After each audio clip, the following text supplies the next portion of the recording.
Welcome to the video. This video brought to you in part by Dunkin' Donuts. They don't pay me or anything, but I wouldn't say no if they ever actually do decide to sponsor me, so just in case. I really like the smooth, bold taste of an original blend medium roast cup of Dunkin' Donuts coffee while creating the latest top-tier niche content for you guys. So for the finest cheap cup of coffee you can buy in mass production, America runs on Dunkin'. If you enjoyed this video and would like to see more, please remember to like, comment, and subscribe.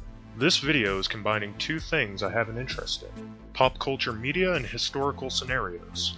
The question is, what would have happened if a Sovereign-class Reaper from Mass Effect invaded during the Cold War? As many people are aware, the Cold War was a low-intensity conflict between the United States and the Soviet Union, which took place from the 1940s with the end of World War II to the early 1990s with the fall and dissolution of the Soviet Union. The goal of both sides was to stop the influence of the other nation while spreading their own influence throughout the world, in an ideological battle for control over the world. Key to this was the space race, where both nations sought to prove their technological dominance over the other by being the first to take advantage of space. History shows us that in the end, the Americans' fast-moving free market economic might was too much for the Soviet Union's slow command-style economy to adjust to, leading to the collapse of the Soviets in the 1990s. The exact reasons are of course endlessly debatable, however the final results at least are historically noted. This scenario is set during the middle of the 1980s when both sides were considered to be at the relative heights of their military and economic power. At this point, the Americans had won the space race by being the first, and to date only, nation to land a man on Earth's moon.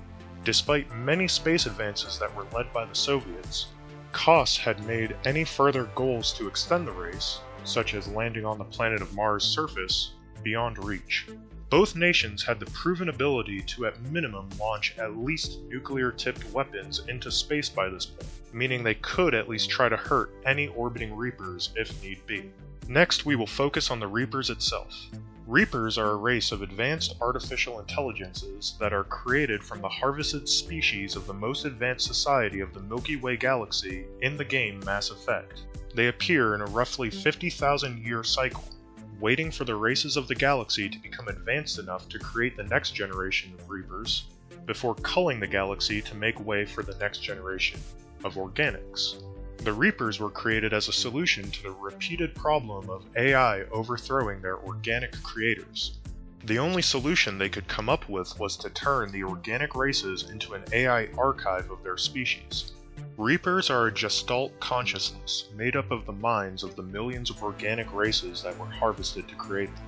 Once the galaxy is harvested, the Reapers will go through and cleanse the galaxy of all evidence of their existence as much as they can, as well as much of the previous cycle's culture and technology, leaving only enough clues to ensure that the next cycle will continue to develop along the same rough technological path that was unknowingly laid out by the Reapers themselves.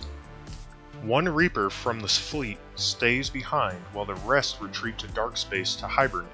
This Reaper, Sovereign in the first Mass Effect game, is responsible for determining when the time is right to harvest each cycle, as well as to open a corridor for the rest of the Reapers to attack through. What makes a Reaper so powerful? First, at roughly 2 kilometers in size of armored ship, they also have immensely powerful kinetic barriers, shielding that blocks all kinetic energy attacks from landing on the ship itself. Secondly, they have massively powerful weapons, including point defense lasers, a spinal cannon that fires hyper-accelerated molten metal, and smaller versions of this spinal weapon in each tentacle. They also have access to hundreds or thousands of Oculus drones, a small fighter equivalent that can also board enemy ships and serve as armor equivalents in ground combat. Engines are extremely powerful, able to manipulate gravity through the use of Element Zero to lift the ship easily between planetary surfaces to space, as well as being extremely fast and maneuverable for their size. They also have the capability to make faster-than-light travel speeds. Finally, the Reapers themselves produce an indoctrination field that is capable of warping the most loyal enemy to their cause, or even reducing them to a mindless husk. Cybernetic zombie slaves that have the ability to search for specific genetic markers inbuilt. This field is innate to all Reapers, and even a quote-unquote dead Reaper or pieces of their technology can produce this indoctrination effect. Why would the Reaper attack Earth then? In all reality, it most likely would not. As a burgeoning space-age civilization, Earth during the Cold War would be squarely the type of civilization that the Reapers would be likely to bypass in favor of monitoring them as candidates to lead the next cycle. This is similar to the Yogg species within the Mass Effect game, a planet of extremely intelligent, strong, and hyper-aggressive aliens that the Solarian government was investigating for species uplift, similar to the Krogan. However, we do have a possible way to force a conflict, including a scenario that actually favors our Cold War combatants. Assuming that Sovereign, the scout that Commander Shepard foiled and destroyed during the first Mass Effect game, was actually sent back to Earth in 1985, it would have a suitable grudge against humanity that would be likely to override the standard Reaper protocols of leaving them alone. This gives Cold War Earth the equivalent of an angry god to fight, but it would at least also be an openly aggressive one. Proper indoctrination would likely be an insurmountable obstacle if Sovereign was thinking clearly, and Earth would not be a target for a clear-thinking Reaper. Thus, this solution satisfies both conditions that would be needed for a fight to actually occur. How would the Cold War world react? The first thing done upon the appearance of Sovereign would be both the US and Soviets would likely immediately demand that the other admit it was their ship. A belligerent Sovereign, fresh off losing the first battle of the Citadel, would likely immediately demand that the humans produce Commander Shepard. Aside from any unlucky military personnel that were named Shepard, who would be likely to be the first Husks shortly after, this would of course be impossible.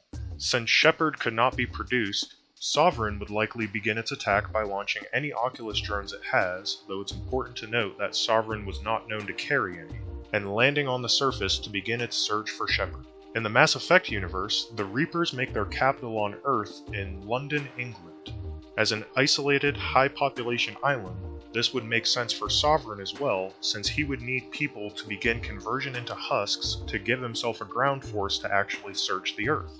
Earth itself would likely immediately unify, for at least the duration of the attack. With such a massive threat centered geographically near the Soviet Union itself, they could ill afford to do absolutely nothing, while the US would be drawn by NATO treaty obligations to defend their United Kingdom partners. Other nations would also be brought in by treaty, threat, greed, or promises. United Earth Air Forces at this point would be substantial, with likely over 5,000 combat-worthy airframes of various types and capabilities that could be used.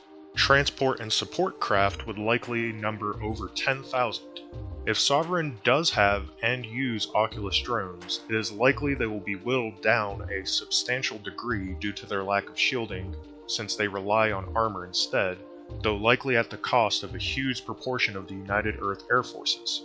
What happens after the first attack then?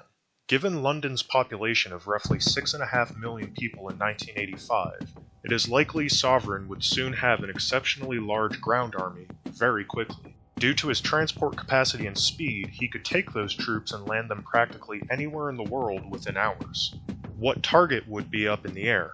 If the US had heard it at this point, it might be Washington, D.C.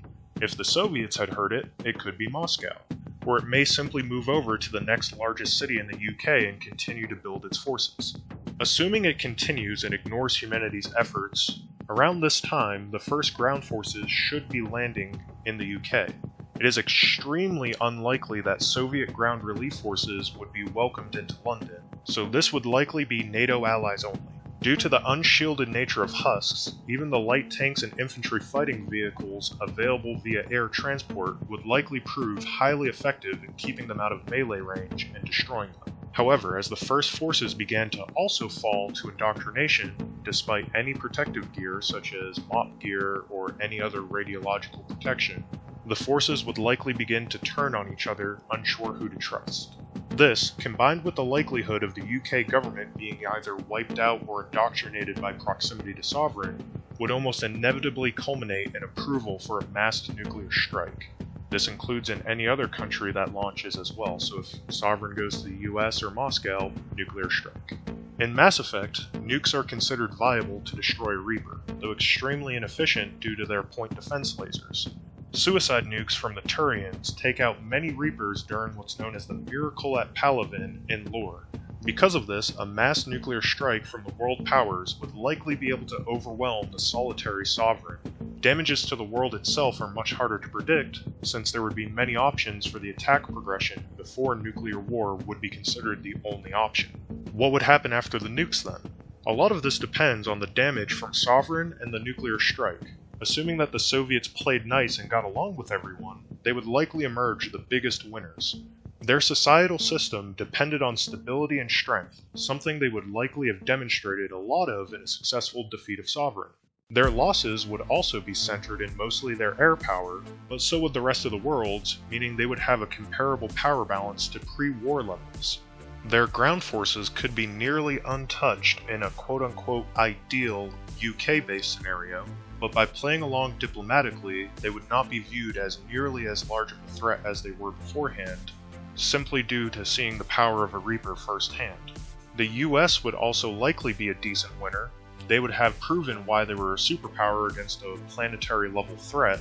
While their own losses would be heavier than the Soviets in all scenarios, so would the level of credit they would be able to take for defeating Sovereign. The only real loser in all of these likely scenarios is the United Kingdom itself. Not through any particular lack or weakness on their part, mostly through the bad luck of having been an already lore-friendly target for a Reaper, and the fact that nukes would be the only viable win scenario for the United Earth forces in the end. What would happen to the remains of Sovereign then? The first thing is likely many negotiations for the parts and pieces to study between all the world powers.